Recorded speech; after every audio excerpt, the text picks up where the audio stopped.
over to the chair to get us started. Thank you very much. Good morning, everybody. Welcome to our April meeting. We just had our bond closing, which was very nice. We have the 75 million more to get out of our single family program. In order to get the meeting started this morning, I'll turn it back over to Cheryl with some announcements. All right, so for folks that are joining virtually, if you could please mute your line unless you're providing a comment.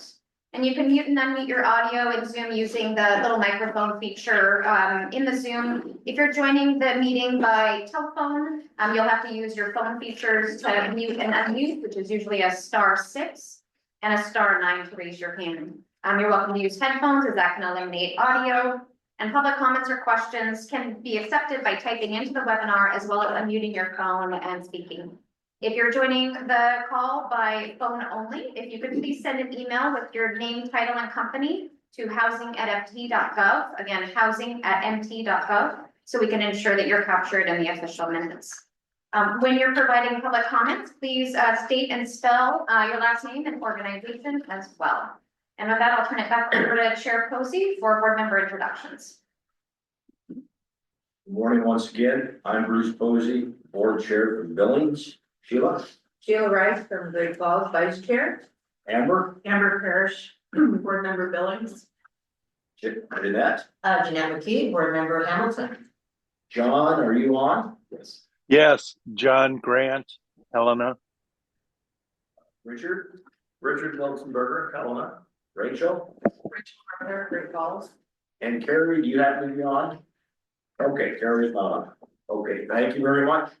Cheryl, could you introduce the board? Certainly. So we'll start by going around and introducing board staff and partners who are here in the room, and then we'll go ahead and introduce people online. So I'll go ahead and start at the end here with Jessica Michael, Homeownership Program Manager. Mary Halkovich, Servicing Program Manager. Nathan Billy of Jackson Road and Grange. Council of the board. Cheryl Cullen, Executive Director. Vicky Bauer, and Finance Manager. Third page with UTAC Rock Bond Council. Jason Hicks, the multifamily manager. Joe DeFocus, operations manager. Jessica John, Executive Assistant. And if I could ask Joe to list off the other board and housing division staff that have joined online. Sure. We've got Julie Flynn, Megan Surgener, Jesse Ennis, Bruce Brensdahl. Those folks are all with Montana Housing. Jean Lure, Nancy DeRozier, Angela Getchell, Danielle Bauer, Austin Trunkel, Alex Burkhalter, Tyler Kurtz, Gavin Taylor, Charlie Brown, and Parker Webb. And I don't see anyone else that's online right now. All right. I think we can turn it back over to the chair and continue with the meeting. Thank you very much. Now is the time for public comment on any public matter that is not on the agenda, but is within the jurisdiction of this agency. Do we have any public comment at this time?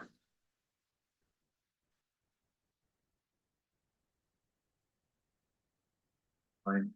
Anyone coming up, Joe? No. Okay, then we'll go ahead and move on. In your packets that you've received were the minutes for the March 17th, 2025 board meeting. Are there any board questions and or discussions on these minutes?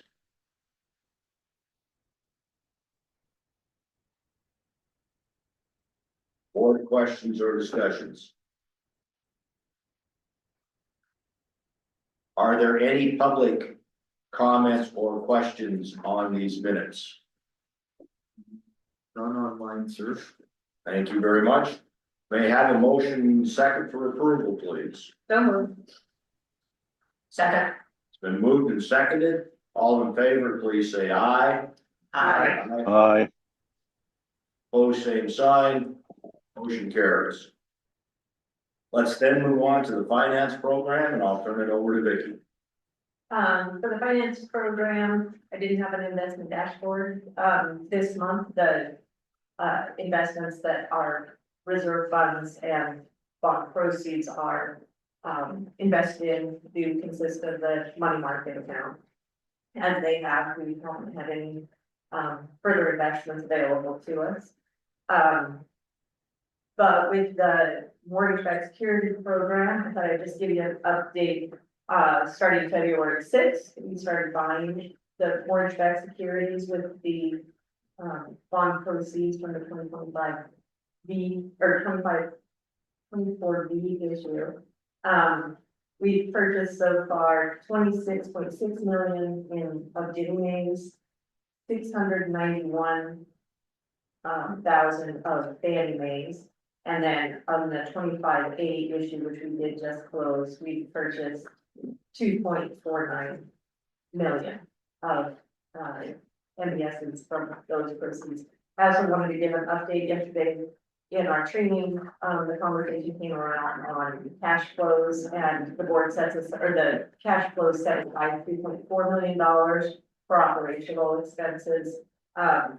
As they stated, we don't typically spend that, so for the last 3 fiscal years, in fiscal year 22, we have 1.85 million, fiscal year 23 was 1.9 million, and fiscal year 24 was 1.8 million. So I just wanted to let the board know what that is, and if there are any questions, I'm happy to answer. Do we have any questions for Vicky from the board regarding the finance? So did that purchase go smoothly? It did. The first one was a little bumpy, as we worked out, getting the information from Idaho and then transferring the, security into Wilmington and getting it paid for. The first one was a little bit, uncoordinated, but we're getting much better at it, and now it's smooth sailing. And does that have as long a list of documents as this is? Not quite, as long, no. We figured out what they all are though, so that's been helpful.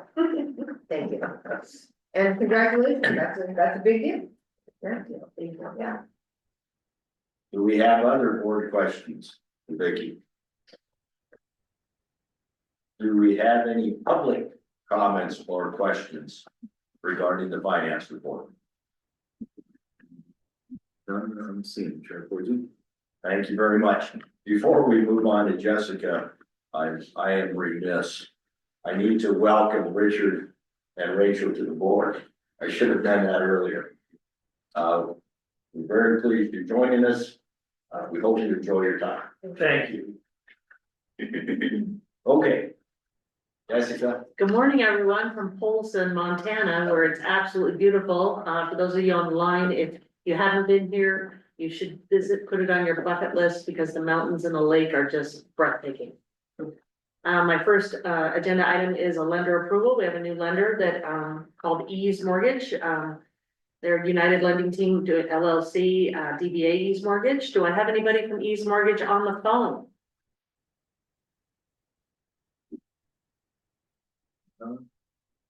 Doesn't sound like it. Unfortunately, it looks like Jake Robinson, who started this, is not on the phone with us.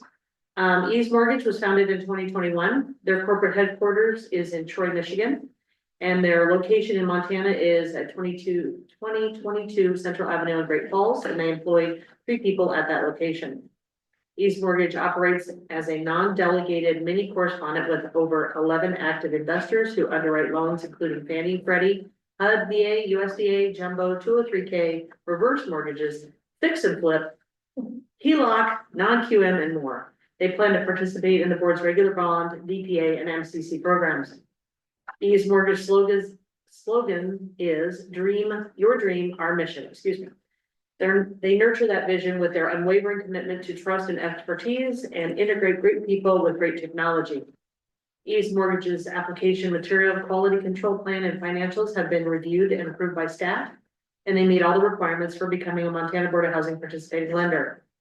Their full application and financial information are available for the board to review upon request, and the staff requests that the board approve Ease Mortgage as a participating lender for Montana Board of Housing. thank you very much. Are there any questions regarding the lender approval? Jessica? Mr. Chair. Yes. Jessica, can you talk a little bit more about a non-delegated mini correspondent? Well, they're not delegated, so I don't think they underwrite their own. They have other people that underwrite. on their loans, and then they're kind of, the middleman. So they don't have their delegated underwriters themselves. Thank you. Mhm.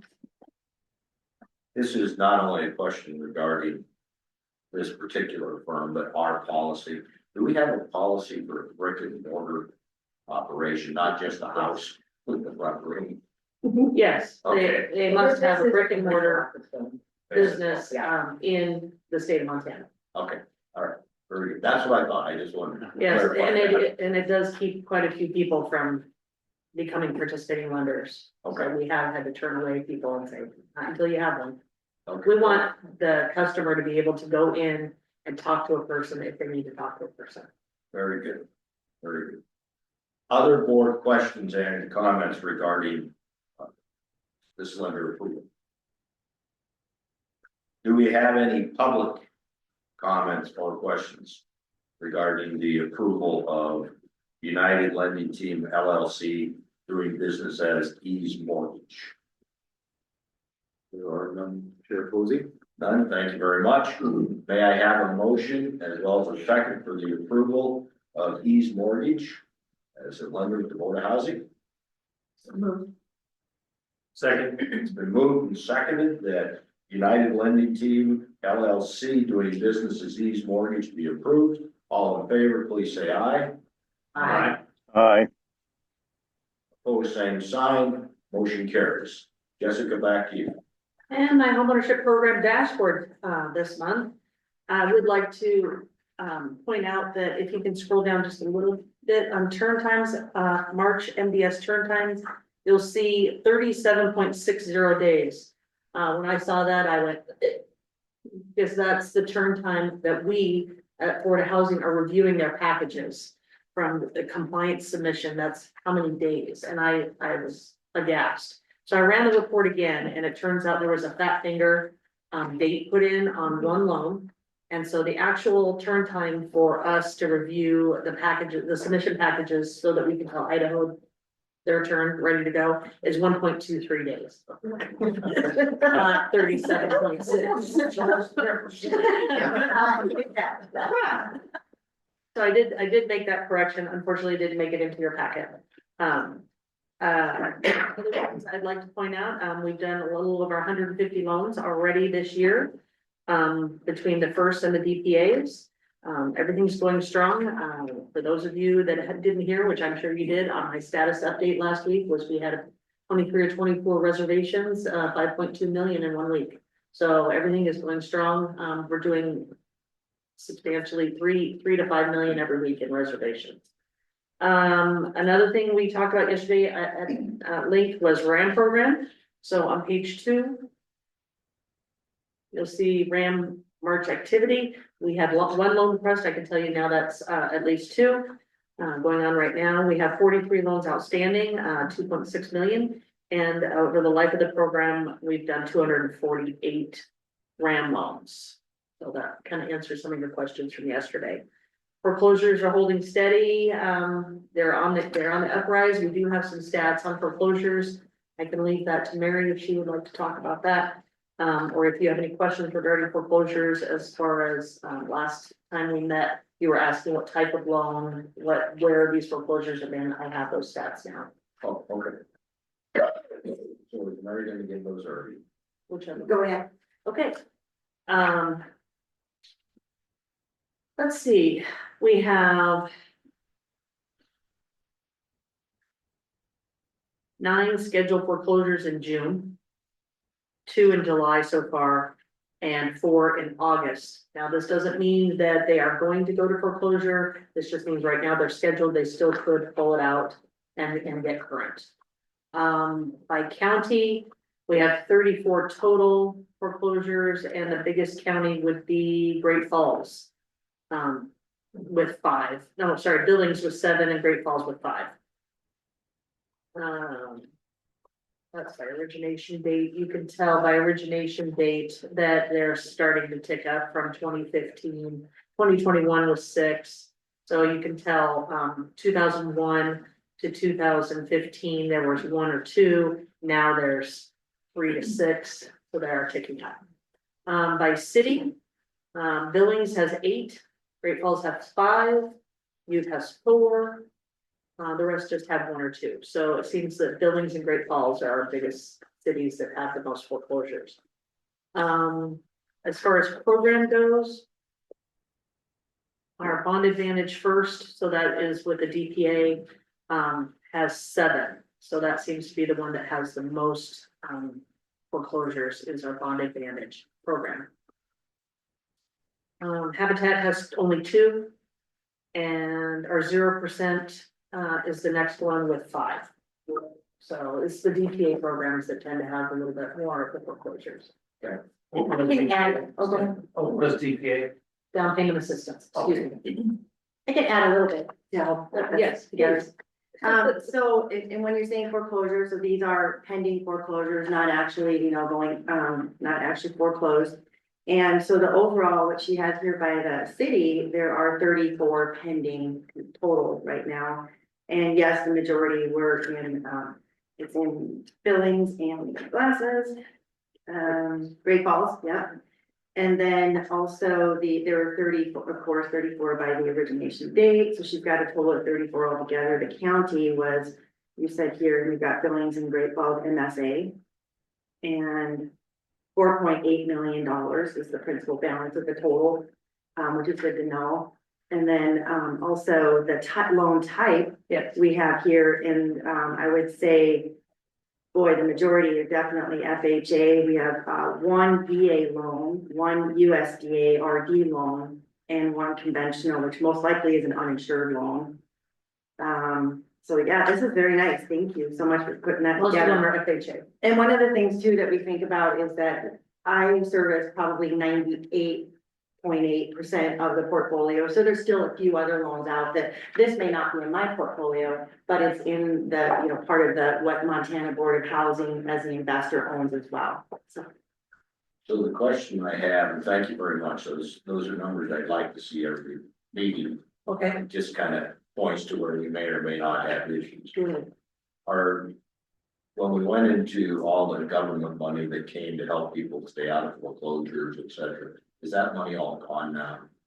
It is not, if you're referring to the homeowner assistance fund program, and I'll cover, that program on my dashboard. Okay, But I believe that was a $50 million program, and I think we've gotten out something like 14, 15 million, something like that. It's on our dashboard, so we'll cover it. So it is still available, and they moved the program from a mortgage loan reinstatement program to now a grant program. So the homeowner assistance funds loans in our portfolio won't grow, but there's still that resource in the form of a grant to help people, reinstate the loans and prevent foreclosure. okay. yeah, and as far as the insurance go too, FHA still has partial claim funds available with the insurance on the loan. Rural development does not, and neither does VA. They're not doing those programs anymore. Right. There are no moratoriums for foreclosures at this point. But FHA partial claims, I'd say we have some repeat offenders that tend to utilize it more than once, 2, maybe 3 times. So we can see those funds running out and then having half, be part of that, rescue, after that point. And like she said, she'll talk about that later. Obviously, the point being, it was good for the board, we kept a lot of people, good for those people, we Yes. kept a lot of foreclosure. But at some point in time, that particular train lead station, that was. They do come across my desk and I can see the notes where we have the conversation with people telling them about the HAP program. And they say they're going to do it, just a matter of whether they do it and qualify for it. Okay, very good. So, Mary, out of those 34 pending foreclosures, just from your past experience, how many of them are gonna end up being foreclosed? Really good question, because I looked at the ones that are set in June, and I think already 2 of them will not go for sure. I would say, because we have the HAP program, maybe 5 will actually go to foreclosure, maybe. Could be less, actually. And I heard from the HAP program recently, didn't you, that they're caught up. Mhm. So it used to be 6 to 8 weeks before, Okay. so we were starting foreclosure and they weren't through their process yet. Now I heard that they are caught up, so things are happening quickly, they have enough staff. They're getting reinstatements quickly. Yeah. Okay. Thank you. You're welcome. Okay, do we have any other board questions regarding Jessica's report? Do we have any public comments or questions regarding Jessica's report? Seeing none, hearing none, that's good, thank you very much, we appreciate it. And we'll move on now to Mary and All right. mortgage servicing. Thank you. Good morning, Mr. Chair, Board. The servicing dashboard effective March 31st, 2025. Our portfolio loan total is 6,268 loans, which is about 30 less than last month. And we do have 5,598 are Board of Housing, 291 are Board of Investments, and multifamily 21, and we have 358 half. It's $727.5 million. 8.2 million is in our escrow funds, which pays our property taxes and hazard insurance for our borrowers. And we have approximately $1 million in our loss draft fund, which is insurance claims if there's a hailstorm or flood, water, things like that, that we have of borrowers' funds that we help them to work with their insurance companies and contractors. The delinquencies have gone down a little bit. It's over 60, 297 this month, from 314 last month. Still a little bit more than what we had last year. We have had actual 2 foreclosures this year, and think about this, I mean, we're 3 months into the year and we've only had 2. So we are staying pretty steady on that. Last year it was the same thing. And now, let's see, 663 delinquent contacts to make. That actually does include early payment default. So the first payment default on a loan, we make a call a couple of times a week until we actually have live contact with them. And then also 25-day calls, we do that 2 times a week until we have live contact. And then, the 45-day calls once a month, 60-day calls once a month. So we are constantly outreach 60 plus once a month, to let them know that there are options and that we're, help is available if they still need it. And late fees, 856 late fees at 26,719. It's a pretty good income monthly. 31 payoffs, and we had 1 new loan. And then on the loss mitigation side, we do have 1 loan in a repayment plan. And then we've got 6 loans with Chapter 13, 6 preservation, and 1 real estate owned property.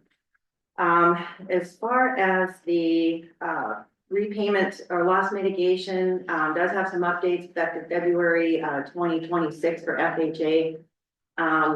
As far as doing trial payment plans prior to, instead of a repayment plan, we'll do a trial period plan, and then they can qualify for a partial claim, rather than us just giving them a partial claim.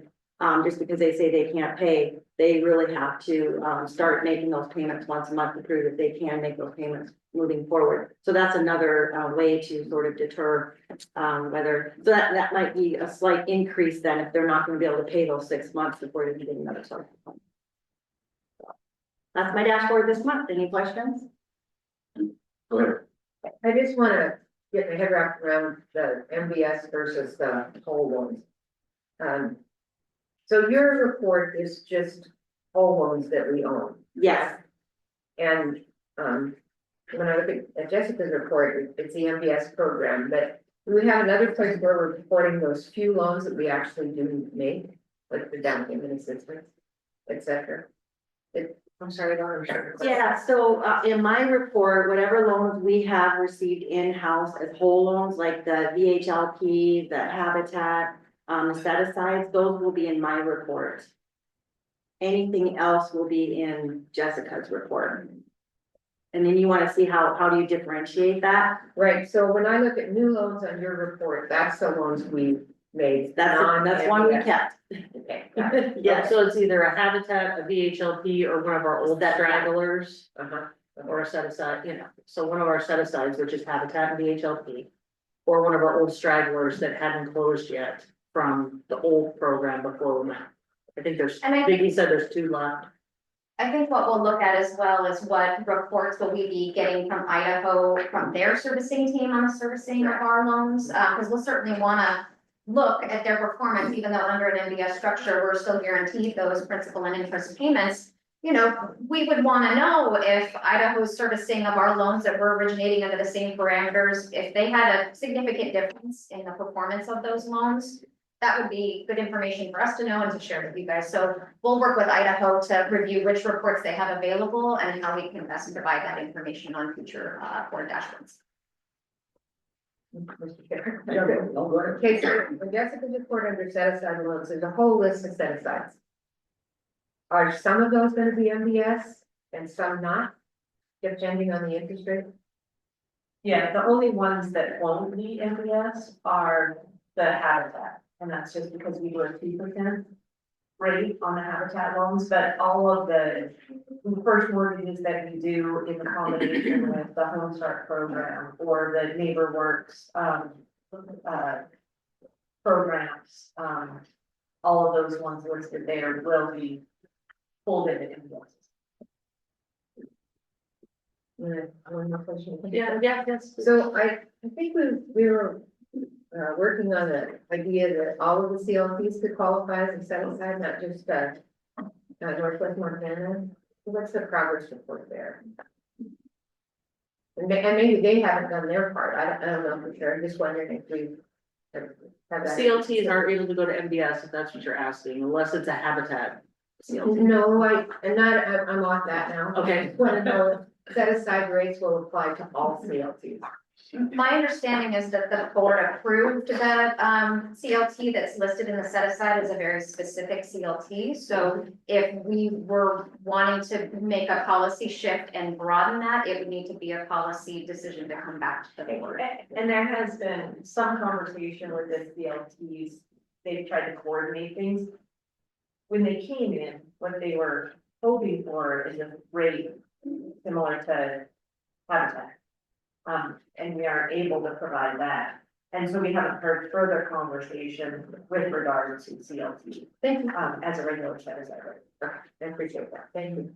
That's community managers. Yes, sorry. And then as an aside, we do have a meeting coming up with a group of Habitat affiliates to talk about. We usually bring that Habitat set aside to the board over the summer. So we want to get a sense of kind of what's going on holistically with the Habitat affiliates throughout the state and what their plans are, because we certainly know Helena Habitat is working on a very large subdivision in East Helena. So they're doing things that's maybe a little bit different or a lot bigger in scale and scope than what they had done historically. And so rather than us having conversations with each individual habitat with what resources they're looking for, we want to have a collective conversation.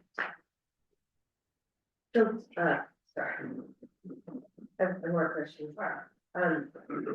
So when you say we're unable to offer the CLTs a Habitat rate, that's because we don't have enough of those. Yes, we don't have storage storage on board. Thank you. Yes. Oh, no, the Habitat is only 2%. So no, that's an Yeah. attractive rate for a CLT. Right, and they wanted it, and I have a special passion for people that actually put in the sweat equity. You know, those are. Other board questions? And other comments? I have two, just informational. When we were paying lenders the SRP, it was at 75 basis points. Does Idaho Housing have a ascending or descending scale of the SRPs, or is it just flat? I'm gonna defer to Vicky. It depends on what kind of a loan they're pooling. Okay, And we do, I think it's a quarterly update on the SRP schedule. That's in the contract with the master servicer. So we continue to pay the lenders upfront when the loans are purchased, and then we're reimbursed back, you know, that item in the SRP. so the question is, are they getting more or less than they did via us when we were doing it straight? They're actually getting the same. So, okay. Yeah. Okay, and so then my second question, which is really for Mary. This is really kind of our first month where we're not putting loans on per se. Are we looking at or have we discussed with people a runoff model that we could look at? I'm assuming other finance agencies have got this together. Are we starting in on that or where are we at? Well, I think at this time, we have not really had that deep of a discussion. Yesterday I mentioned how many loans paid off last year. There were 407, so it off a little bit. And 33 loans per month paid off last year. So, you know, just to think about 30 less than last month we have. And so then, yeah, we need to start having that conversation. And if you look at it, if that's the number, I mean, it's only a sixth of the entire portfolio, Right, let alone the principal runoff that would normally come with amortization. So it's not a huge number, don't get me wrong. I just wondered, we need to start looking at that so we can plan. and then I think what we mentioned too is that staff wise, I mean, we've had 11 staff, including me, since we've had 1,500 loans.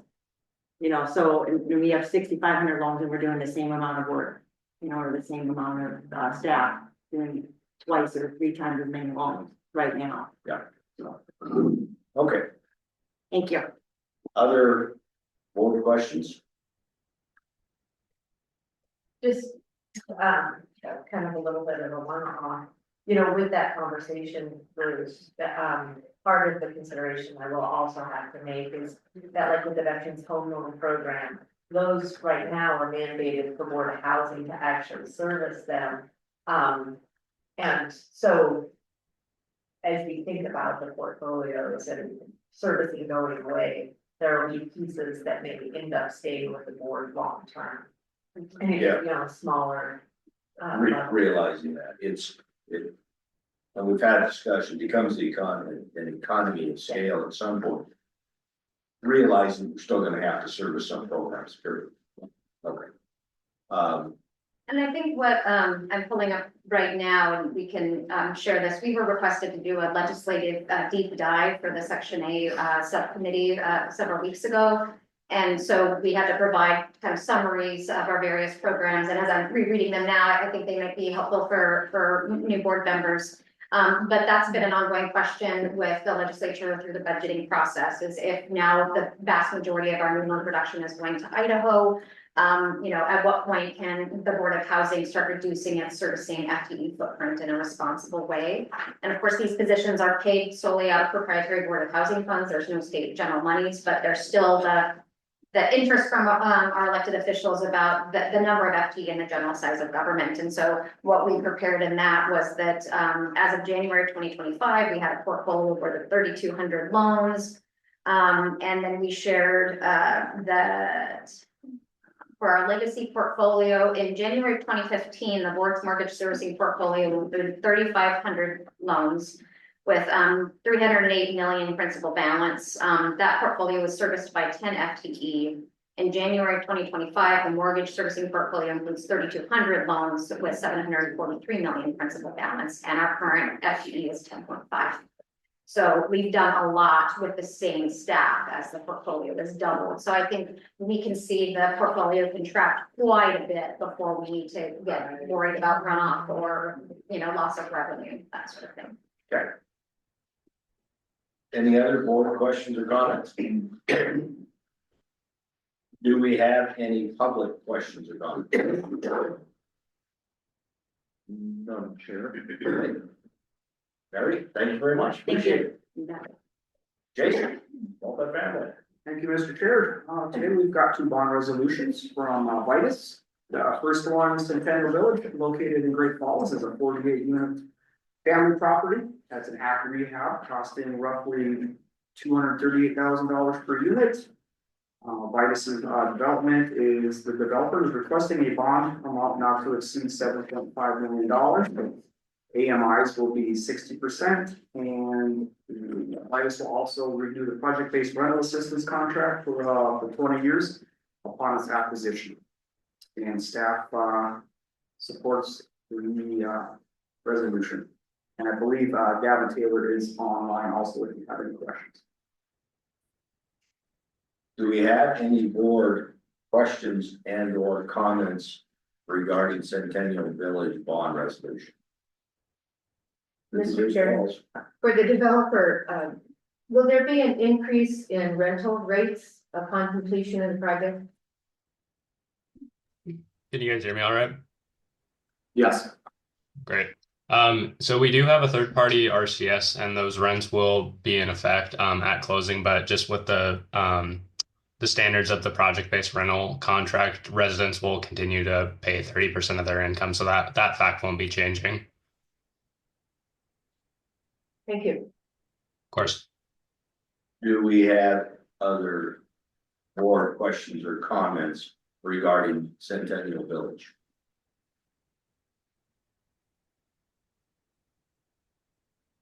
Do we have any public comments or questions regarding Centennial Village bond resolution?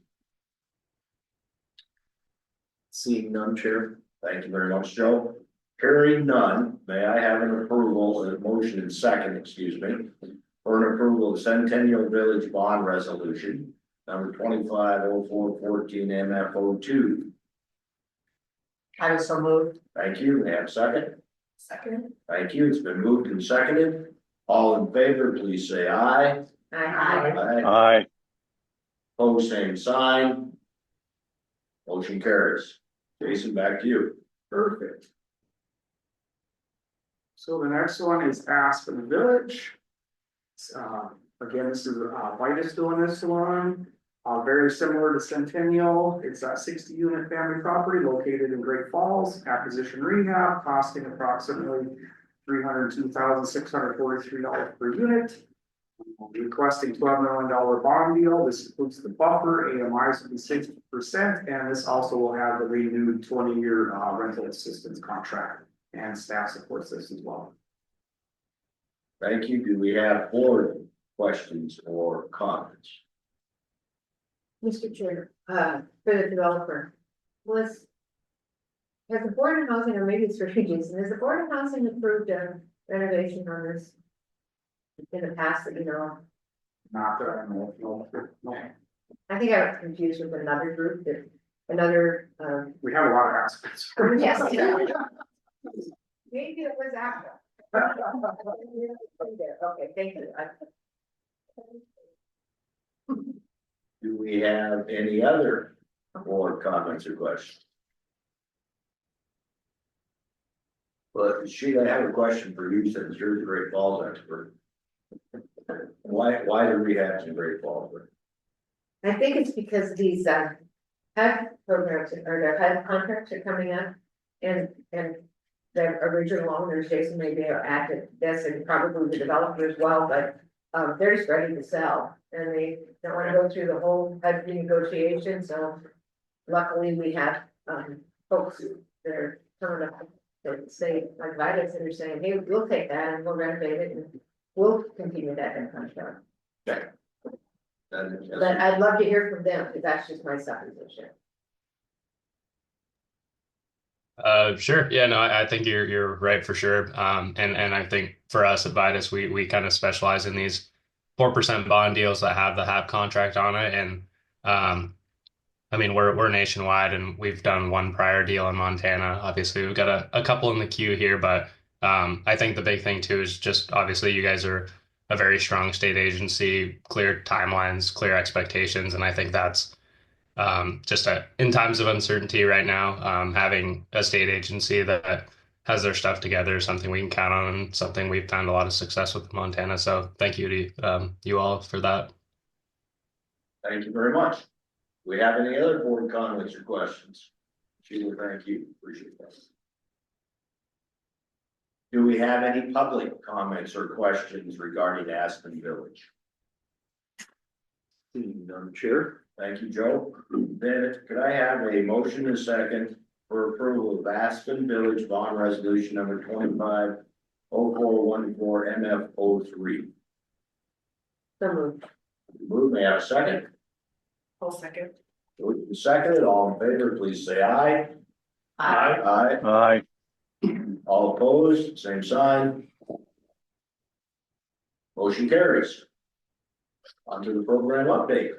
Thank you, Mr. Chair. Program update you see up there, all three buckets for loans are slowly growing. A little bit in each one, but not too much.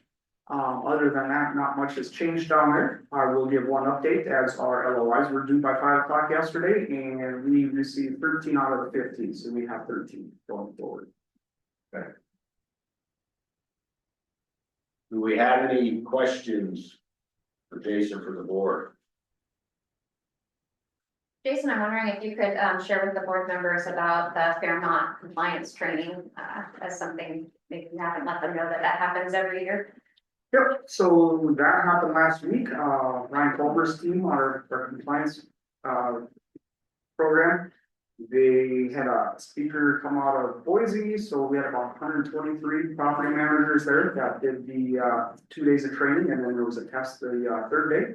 So that went over really well. Speaker was great. So that happened last Monday through Thursday last week.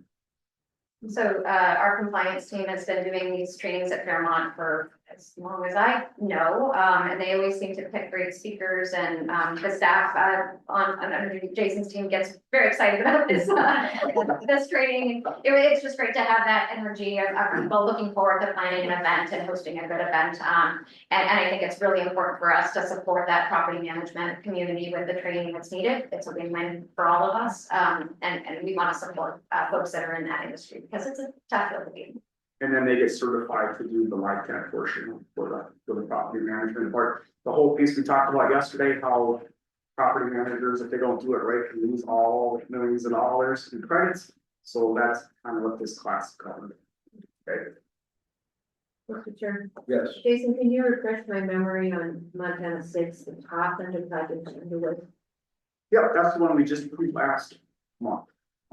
It's a scattering site with a bunch of different counts. That's why it's called Montana 6, because there's actually 6 different locations. And are those USDA? I believe the one in Bridger Heights was, I think it had some were, some weren't, if I'm remembering. Thank you. Other board questions or comments for Jason? Do we have any public comments or questions for Jason? Seeing none, Chair. Seeing none, Jason, thank you very much for the report. Before we move on to operation executive, this is the point in time because we were talking multifamily, that I will declare that I will have a conflict when it comes to LOIs. And that conflict is that my son works for CR Development as a modeler, and as such, CR, I believe, will have 1 or 2, whatever. Jason would know better. He's coming in. Therefore, I will not be part of that. In addition to that, I've spoken with council, and it would appear best that I not even be at the meeting. So, Jessica, don't make any room reservation for me. I will join only by audio. So I know in case CR doesn't proceed, then I still have the information so I can participate in the others. But we've discussed it just seems better that I'm not around, period. So I will not be there. I can chair the meeting the next day, those types of things. I'll be on audio, but I won't. The other thing I'd like to let everybody know, Amber cannot make the meeting either. So all you developers out there, there's only going to be 5 voting members this time. This LOI. Whether that makes a difference to you or not, I just don't want anyone caught by surprise. You 5 voting members, both I am out due to a conflict and Amber's unable to attend. Any questions? Any public? I'll take any public questions on that one as well. None, Chair. Okay, having said that, let's move on to operations. All right. Good morning, Chair and board members. The next board meetings will be held Monday, May 12th and Tuesday, May 13th, both days starting at 8:30. And we're going to be doing that in Helena at the Great Northern Hotel. Again, board members are strongly encouraged to attend in person. They will also be available on Zoom. thank you, Chair, for notifying us. If anyone else besides Amber, hopefully we have the 5 remaining that will be able to join that meeting in person. And Monday, May 12th, again, that'll include the LIHTC letter of intent presentations. And then on Tuesday, the board members will select applications to invite for the full housing credit applications on Tuesday morning. Opportunities for that for board members. The Montana Housing Coalition is organizing a legislative housing day on Wednesday, April 16th, excuse me, at the Rotunda in the Capitol. There is also the Montana Housing Partnership Conference that will be held in Billings at the Hotel and Convention Center, May 19th through the 21st. The closing plenary will include a panel celebrating the Montana Board of Housing's 50th anniversary. Bruce Brensdahl, Cheryl Cohen, Pat Nelby, and Maureen Rood are all confirmed for this panel. So that'll be a good one to attend, and happy 50th birthday to MBOH. Contracts that I've had rolling here, our Montana Home Ownership Network, which is also known as NeighborWorks Montana, that's been executed, and they help with the home buyer education courses throughout Montana. So we appreciate the partnership that we work with them. The MRI Happy Amendment contract that has been executed. This is a new update. It was routed for execution when I made this update. It's helping us move away from Amazon Workspace onto a Citrix platform. Not us, the state intent doing that, but actually the vendor themselves are moving away from AWS and going onto a Citrix. So, and then they were also updating a FileMaker sub-software system with them because there was vulnerabilities that we found in a previous version. So they're updating that so we are more secure with the Happy MRI. And one other contract just to mention that's not on here but was executed was with Frontier Strategies, and Dan Drislane is his name, and he's going to be coming on board with us at the end of this month to help us do some business information gathering on our Emphasis software system. And Emphasis basically runs, helps with the accounting portion, home ownership, servicing, and multifamily. And so we've got kind of an encompassing old COBOL system.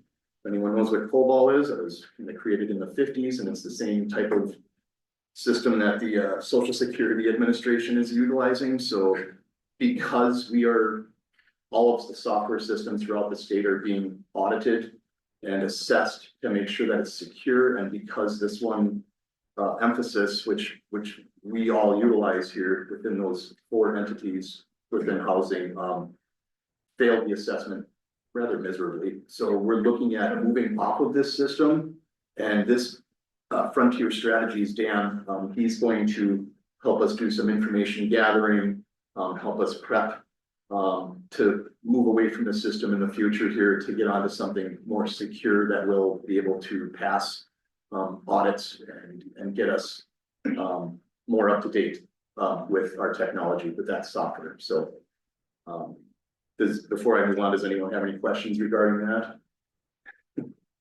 It's going to be a fun time here this next year.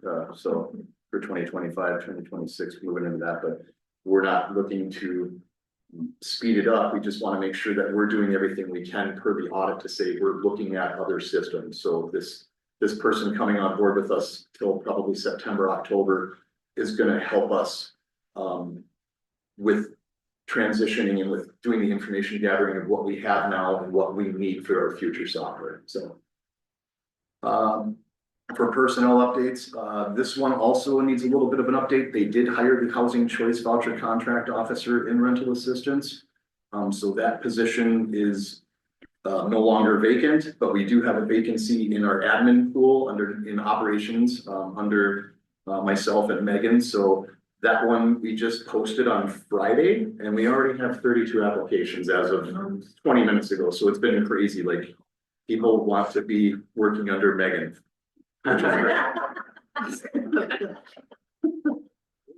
Or me, but I wasn't going to take credit for that. They report directly to Megan, but it's a great group of people. So unfortunately, Haley Danko will be moving She was one of our admin assistants and she's gonna be moving over to the director's office as of Monday. So we're filling her vacant spot and we shouldn't have a problem with that with this type of pool that we have, so. That's all I have, Chair. Does anyone have any questions for me before we move on to Cheryl and her updates?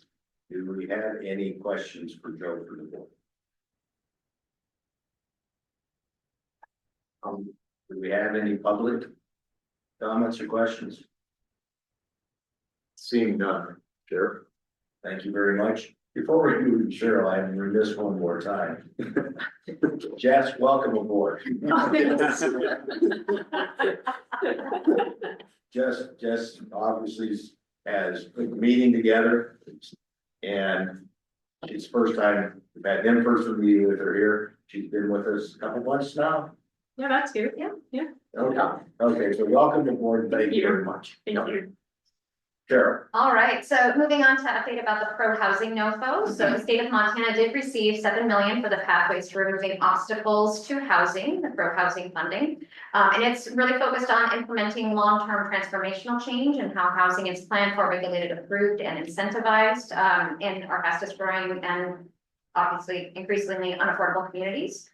In the last legislative session, there was passed the House Senate Bill 382, which was the Montana Land Use and Planning Act, or LUPA for short. And so this application that the Department of Commerce on behalf of the state of Montana submitted for this pro housing NOFO was in conjunction with the Montana League of Cities and Towns. This grant opportunity will provide a collaborative effort between the Community MP Division within the Department of Commerce and the Montana League of Cities and Towns on how to use that funding in ways to support and increase housing supply.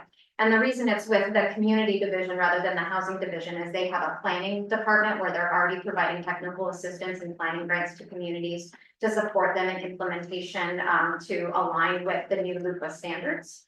And so we don't have direct planners on our staff, so it's more appropriate for community division to take the lead. So this isn't focused on necessarily the funding of new housing, but looking at all of our underlying regulations, permitting, timelines, and are there things that we can do holistically to increase housing supply and housing density in a smart way. So really great opportunity there. Who does the NOFA go to? Oh, excuse me. It came to the Department of Commerce. Of course. So, so it's at the Department of Commerce, so there's no NOFA out there that cities apply for this or something like that, or apply to be a participating city? We worked with the League of Cities and Towns on the front end of the application before we applied, so we had to provide a budget based on how the feedback that we got from League on which communities to prioritize for the compliance and alignment. So the budget for the NOFO has it broken down of what is with Department of Commerce and our team for the support versus what will be dispersed to League of Cities for the communities to help them as well.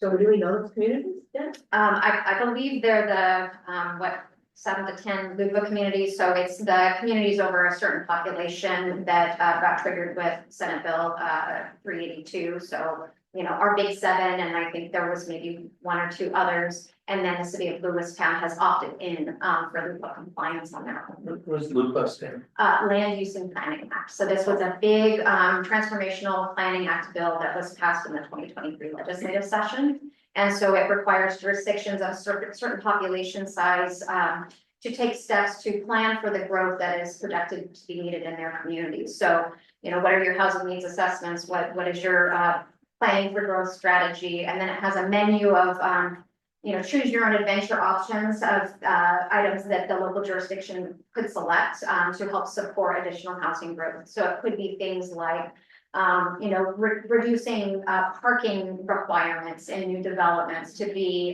less onerous, as that can be a rather large financial component, especially if it's an infill development in a downtown area or something.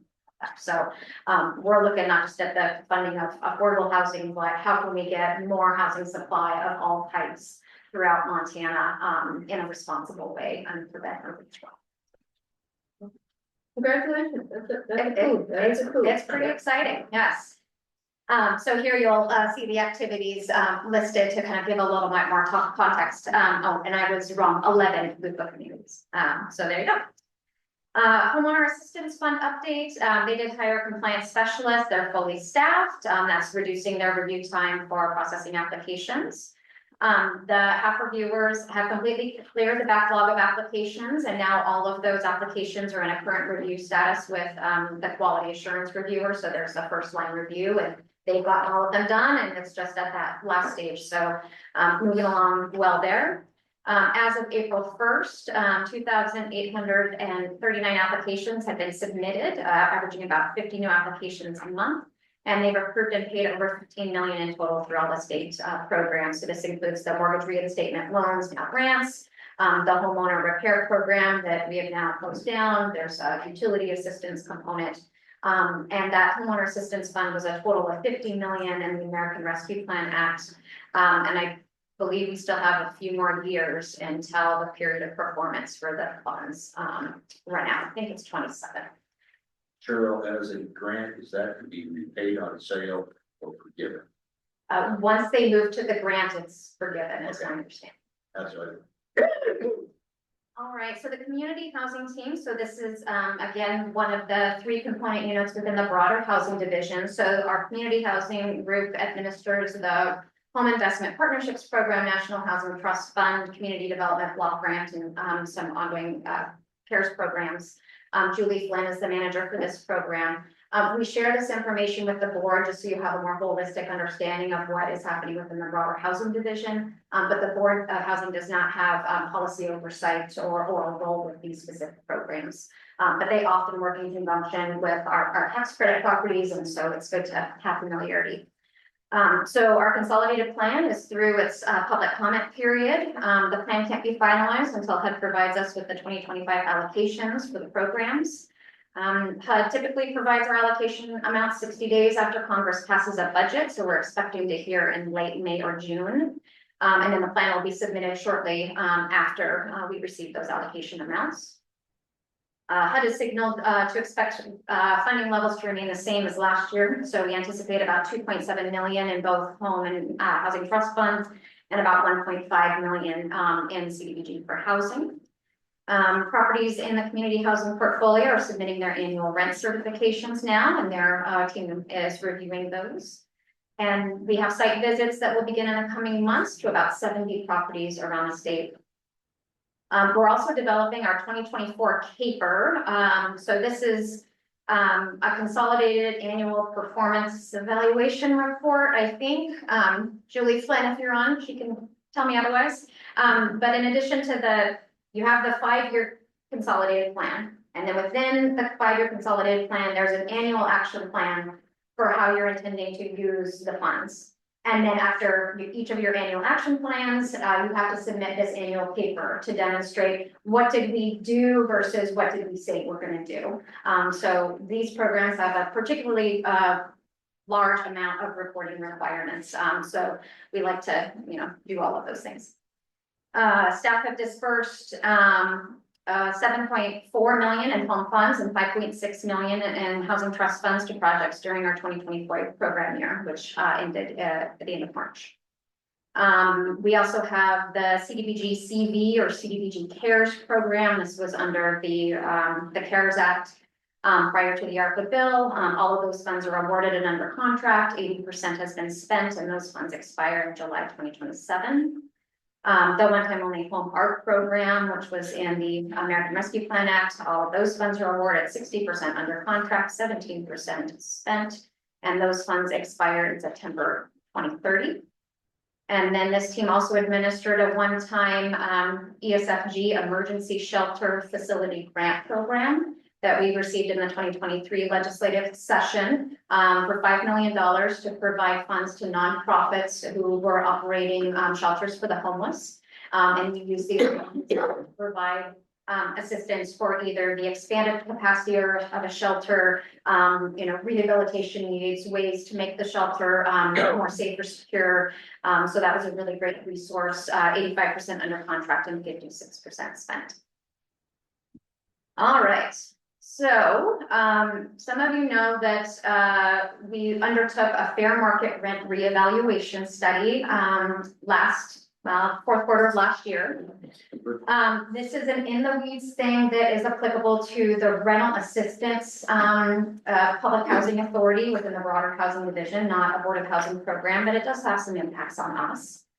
So, we had to do this survey and then we submitted the survey results to HUD to request a reevaluation of our fair market rents. And they did publish new fair market rents for the entire state of Montana, based on our survey data, at the end of last month. We're working to complete the analysis of those new fair market rents. And then we would set our rental assistance program voucher payment standards based on those FMRs. Generally, you can do between 90 to 110% of the FMR, so we're doing those calculations now. And I think I indicated here that we would have those new standards in effect June 1, but we'll probably wait till July 1, because of a state budget authority concern where we've already increased our amount, and so we'll want to start with the new fiscal year. I can say, in reviewing the data, the average increase in the fair market rents based on our study was about 17%. So this is a pretty fantastic outcome. I think we're all pretty excited about it. We'll be working on some broader public communication after legislative session and after we all receive our official federal budget authority from the U.S. Department of Housing and Urban Development. But what is advantageous here is when we issue a Section 8 voucher to a participant, when they're looking in the market for a private rental, they can only go up to that voucher payment standard. Again, based on typically 90 to 110% of the fair market rents that HUD sets. Over the last couple of years, we've experienced where someone is issued a voucher, they have 4 months to try to secure an apartment before they lose that voucher, and about 50% were successful. And a big part of that was because the voucher payment standards were not keeping up with state of Montana actual market rents. And so there were some deficiencies in HUD's methodology, particularly for rural areas.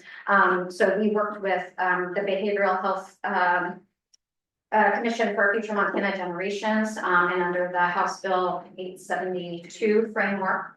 And they appropriated a near-term initiative to fund this study up to $1 million. And Governor Gianforte approved that. We did an RFP, selected a vendor, did the study, all of that. And what was our all-in, Joe? About 313. So consider the return on investment. We spent, $313,000. And fair market rents for not just the statewide public housing authority that we have, but all of the other state and tribal housing authorities in Montana can benefit from this adjustment.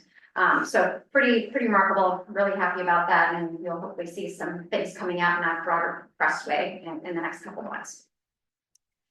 All right, the National Council of State Housing Agencies drafted a letter to HUD Secretary Scott Turner around various recommendations to streamline and reduce regulatory barriers. Our team did review that letter and we provided feedback. I think we touched a little bit about this at the training yesterday, but the letter covers a variety of cross-cutting federal requirements, which in some instances can be a bit onerous. Build America, Buy America, Davis-Bacon, wage issues, environmental reviews. So also to note, it included feedback about older redundant HUD information technology systems. Just within our rental assistance team alone, I believe our rental assistance program manager has access to something like 17 different HUD software systems that we have to have just in order to administer our rental assistance programs. And they're in the process of rolling out new versions of things, but for retiring old versions of things. So we have some duplicative work right now with the current voucher management system versus the new e-voucher management system. So those are some things that we're trying to work through and cause a bit of time struggle. All right. And finally, legislative session. So of course, the bill tracker that I included in your packet was from April 4th. As legislative days go, a lot of things have changed since then. So some highlights, the Bond Validating Act was passed and signed. So that's the bill that is the framework for the state of Montana's volume bond cap. So that's good to go. There's a bill, House Bill 505, to revise laws for the Board of Investments Montana Housing Infrastructure Revolving Loan Fund.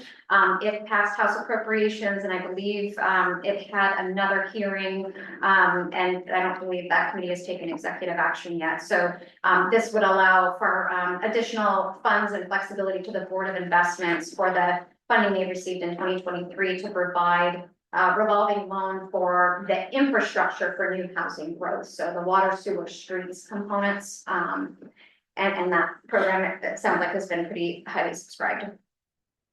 House Bill 836 could potentially impact the Board of Housing. It proposes a property tax loan deferral program. It will have a hearing yesterday. And it did make the transmittal from the House to the Senate side. So this was its, I believe, in Senate tax yesterday. Acting Director Mandy Rambo attended on my behalf. I don't believe there were any questions. So we'll look to see what comes of this bill. Right now, it provides a $6 million general fund appropriation, and it's targeted toward certain qualified seniors that would align with our Board of Housing's income limits, who have certain equity in their home, and then they can be eligible for a property tax deferral loan for their increase in property taxes. So based on the eligible universe of the proposed program, there's about 34,000 properties or households in Montana that could qualify for this. We've projected perhaps 5% of those households would consider applying to this program. So that's about 1,700 households in year one. So the biggest expense for this program, even more than our personnel to originate, service, and reconcile very, very small loans, because we're talking the average increase was about $500 for this particular eligible population. So title recording fees at $150 a pop for 1,700 loans in a year, and times that by 4 fiscal years.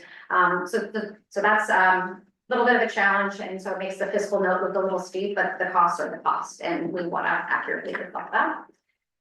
I'm going to pass by the tabled bills. House Bill 878 for additional funding for our Cold Trust Multifamily Homes Program. It passed House tax, but then it was later tabled. House Bill 924 is being heard this morning in Senate Finance and Claims. This is a bill proposed by House Chair Lou Jones that establishes a new Montana Growth and Opportunity Fund. And within that, potentially a sub-account for a Montana Housing Trust, where 2 programs that are currently under the Cold Trust framework, the Veterans Home Loan Program and the Cold Trust Multifamily Homes Program, would then move into this new account. It does a lot of other things too. It's got language from another property tax bill in it. It covers a lot of different programs. So I'll be curious to see if I can catch the hearing after we're done with the board meeting today. House Bill 931. This one allows for nonprofit development and management of attainable workforce housing on state lands. So this is an interesting bill.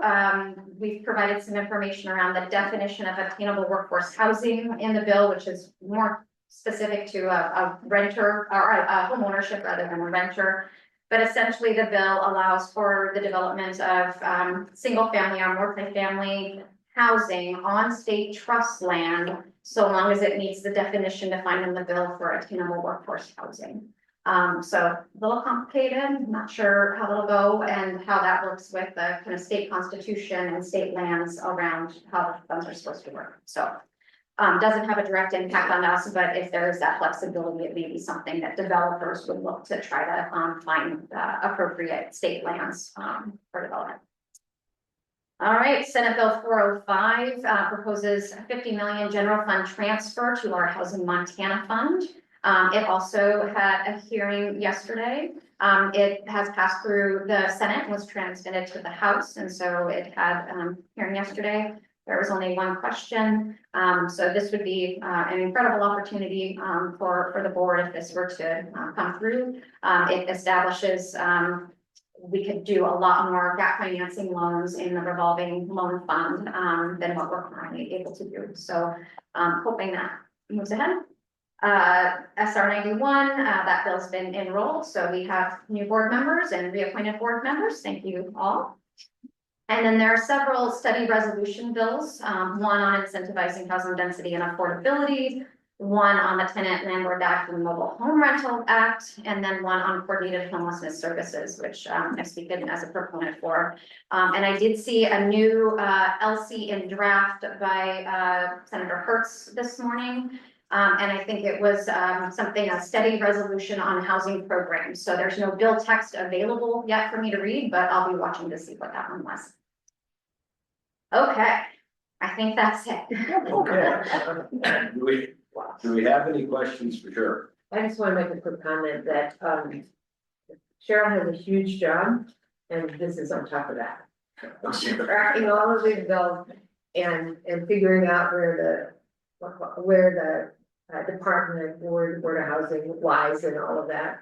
And even like an LC that was introduced this morning. LC is a legislative council bill drafter club. So I just want to compliment you on how well you've done it.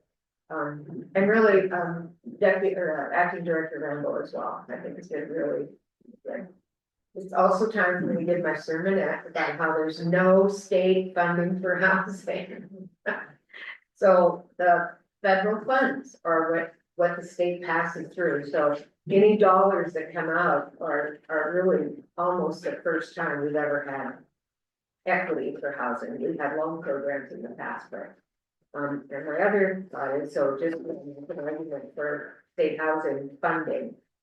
But also I think something's going to come out because it's so important that the legislature takes some action on housing. Everybody heard it. Two things they heard on the doors were housing and property taxes. Every legislator, if they were on the door. So I'm confident something's gonna come out. What I think we hope is it's not one of those power merge bills that is almost unworkable by the time it kind of gets the governor's desk. So end of sermon that, but advocate for housing to every single legislator you know. Okay. Sheila, thank you. Other questions or comments for sure? Do we have any public questions or comments? Seeing none, Chair. Okay, hearing none. Thank you very much, Cheryl. I have one more thank you, and John, I wish to thank you for continuing your service on the board as we try to fill your position as the attorney on the board. We're certainly grateful that you continue to join in our meetings, and so we have a full board. Thank you very much. Thank you, John. You're welcome. Anything else for the good of the whole? Well, hearing none, I want to thank everybody for yesterday, not only for the instructions we received, but for the wonderful dinner we received. Would also like to thank you for having the bond closing so that we were able to just get a feel for that, what it was all about. These are all great. We have our next meeting is when, Joe?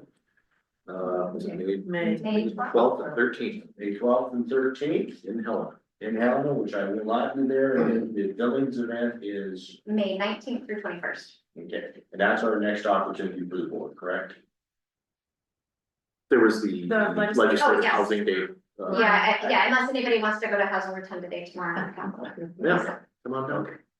All right, hearing nothing else, we stand adjourned. Safe travels, everyone. Thank you. You too. Thank you, Bruce.